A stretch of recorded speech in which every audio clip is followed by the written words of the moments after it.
Now, the Nir Oz kibbutz was ravaged during the October 7th attacks.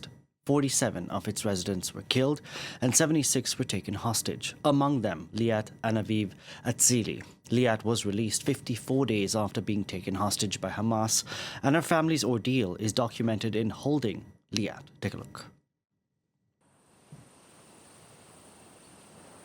מידע שיש ברשות הצבא על קטין, ליאת מוחזקת על ידי פרופסור ברדואר. רגע.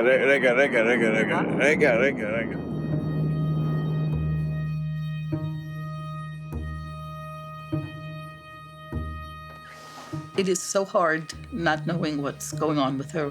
My biggest worry is that she's not with us anymore. We're being led by crazy people, whether it's on the Israeli side or whether on the Palestinian side. And the result is all this death and destruction. Yehuda and I deal with problems differently. The struggle for peace and reconciliation is the best way to respect Liat and Aviv and provide a human side to the story. I'm not going to thank them for abducting my parents and murdering my acquaintances. Let's just figure out where Liat and Aviv are. Let's just focus on that, Abba. We want to be supportive of the family, and on the other hand, I'm here and I disagree politically. Sometimes it's better to just be quiet, because you know what? For getting Liat and Aviv back, put a yarmulke on your head. No, I'm not going to run away.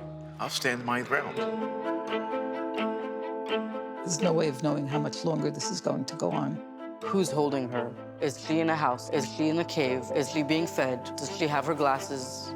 The longer it takes, the harder it is to stay positive. There's no guarantee that either of them are coming out of this alive. קיבלנו את הרשימה עכשיו, ולצערי, ליאת לא ברשימה גם של היום.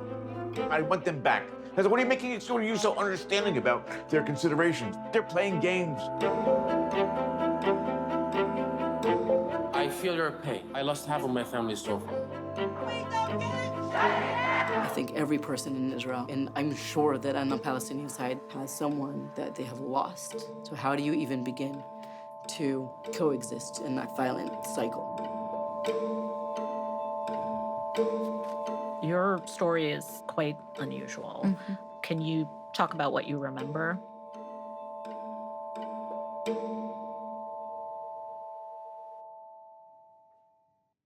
We can now go across to Washington, D.C. and speak to the film's director, Brandon Kramer. Brandon, thank you so much for joining us on the program today. Holding Liat documents one family's incredibly personal journey during a very, very difficult time. What within you realized that this family story needs to be told?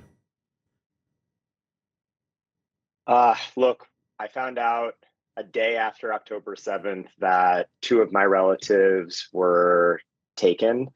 And I called Liat's parents, Yehuda and Chaya, to check in on them. And in that conversation, they expressed to us that they were getting no response from the Israeli government. And Liat is an American citizen as well. So Yehuda, his grandson, and his daughter flew to Washington, D.C. to try to advocate for their release. And as we began documenting this 3 generations of this family, navigating this unimaginable crisis, what we saw was so much more complex than any of the stories that we were hearing about the hostage crisis and about the hostage families. Here you had Liat's father, who was obviously grieving and in enormous duress. Her daughter and son-in-law were in captivity, but immediately he's calling for peace and reconciliation and looking to the day after. And to us, that kind of empathy for what his family was going through and the other hostage families were going through, but also for Palestinians on the other side of the fence, was a narrative and a perspective that we felt was critically important. Did that surprise you? Because you were, of course, filming all of this in real time, to see that even in this difficult time, he's thinking of the other side and the pain that's being caused to them. You know, I've known Yehuda and Chaya and Liat's family for many years, and so it didn't surprise me because I knew that their humanitarian values, and I was, you know, really, as a filmmaker, Liat, when she came out of captivity after 54 days of being held, we didn't know what her experience was. We didn't know how she would show up in that moment. And for her to come out of captivity and say, I want the hostages to come home immediately. I want all of this violence to end, but I don't want a single Palestinian child or human being to be harmed in retribution or revenge for what happened to me. I want peace. I want reconciliation. For somebody that has been held for 54 days, whose husband was killed, whose children were almost killed, was an extraordinary thing to behold. And as a filmmaker, we felt that story was just very important in this moment. How is Liat doing now? Liat is, she's doing okay. She recently moved back to the kibbutz and is rebuilding her life. Her family is rebuilding their lives. She's part of a group called the Bereaved Families, the Bereaved Parents Circle, which is a group of Israeli and Palestinian family members who have lost loved ones due to this conflict, who have suffered, the ultimate price, and have chosen to build relationships, to build community, and jointly call for peace and reconciliation. And so that's been a part of her healing journey, is to connect with other women, in particular, who have lost loved ones. Liat was one of the lucky ones in Gaza. She was held and she wasn't tortured or anything. She had her needs met, the bare minimum, one can say. And her curiosity got the better of her. She wanted to learn more about the people there and the situation in Gaza. Does she talk about her experiences, and is that a way of healing, do you think, the trauma of what she went through? Yeah, I think for her, and you see this in the film, she doesn't want to be boxed in at all by her experience. She almost was killed herself. Her husband was killed. Her children were almost killed. She suffered an enormous tragedy, but she also was held by people who treated her humanely. She was taken care of. She felt safe, all things considered, during her experience in captivity. And she also witnessed the humanitarian crisis that Palestinians are experiencing in Khan Yunis while she was being held there. And I think emerged wanting to embrace these two things, this horrible thing that happened to her, that happened to many members of her community. Look, there are still 20 hostages still held. If she was on this call right now, she would say those 20 people need to be returned immediately. But at the same time, she was able to connect with the people that held her and see each other as human beings. And I think in this moment, having somebody who has been through what she's been through and still can see the humanity in the other side of the fence, can still connect in this empathetic way, is an extraordinary thing that we need in this moment. If Liat can have hope for peace and reconciliation and a path forward, given what she's been through, we all should be able to have that same hope. What were some of the challenging parts for you as a filmmaker when you were documenting people you know quite well? I've never made a film about my family in my life. This was an extraordinarily difficult story to tell.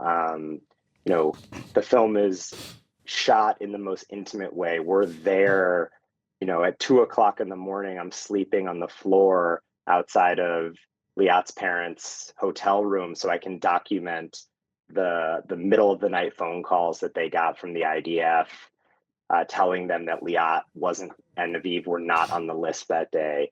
This family invited myself and our film team into their lives at the worst possible moment, and not only to document the pain and suffering that they were going through, but the internal disagreements. This film, this is a family that processed their grief in very different ways. Every member of the family has very different political views.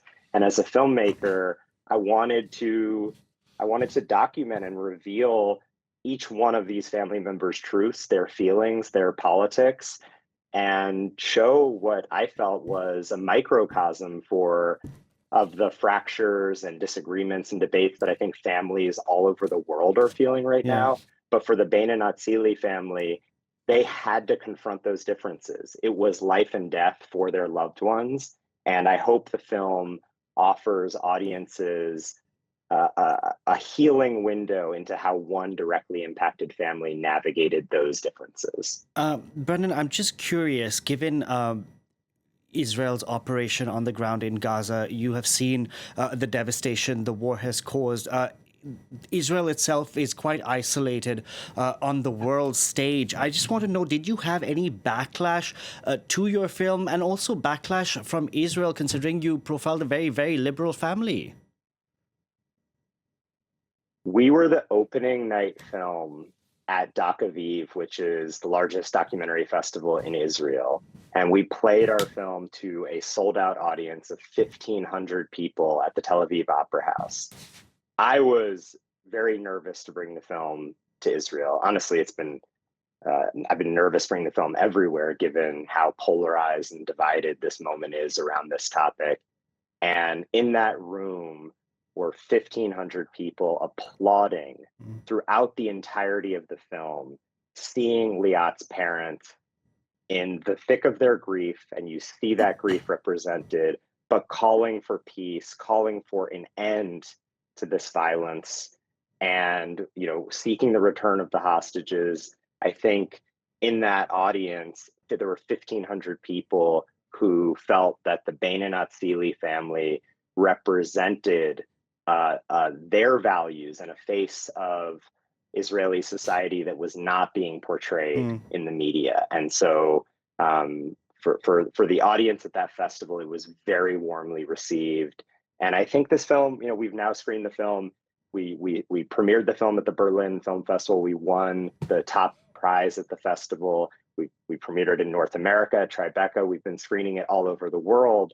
And I think the fact that this family has empathy and wants peace, self-determination, security for Israelis and Palestinians, and have been through this direct experience, it's a narrative that I think is reaching across geographical and political lines in a moment that, as we know, is deeply divided, and people are experiencing one narrative or the other. This film is, I hope, a unifying space. Yeah, just I think seeing from the different characters, not characters, these are real people that you see in the film, it does tend to give one hope. Brandon, we're going to have to leave it there. Thank you so much for joining us on the program today.